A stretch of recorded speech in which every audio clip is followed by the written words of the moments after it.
otra cosa y no es malo. Carpintero y trovador. Vamos a ver, boricua, quédate conmigo para que te vea.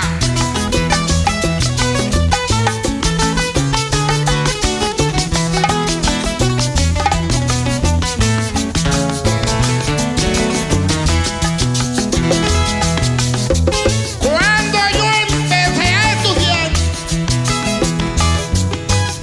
cuando yo empecé a crecer,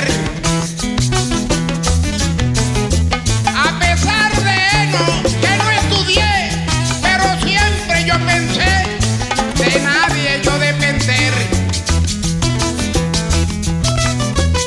Así yo empecé a crecer con alegría, buen humor. Me multiplica el Señor cuando de frutos regalo. Hay otra cosa y no es malo. Carpintero y trovador. Hay carpintero y trovador.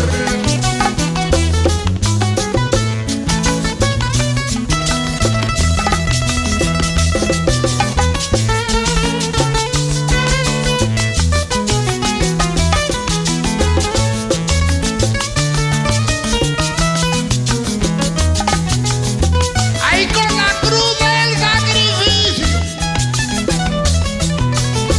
yo camino diariamente y la uso como un puente cuando encuentro un precipicio.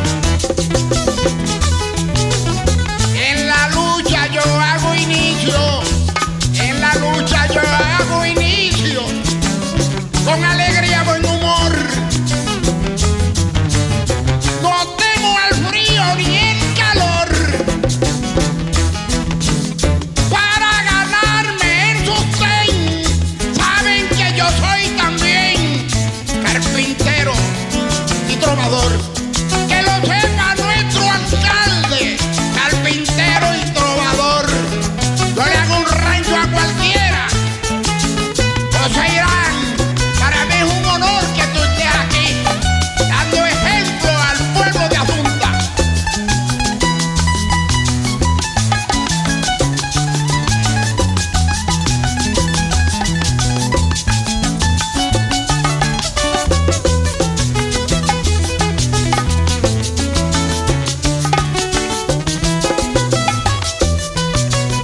Hay dos charcas en mi finca tengo, dos charcas en mi finca tengo, de tilapia, camarones, sopa que hay en montones. Yo con eso me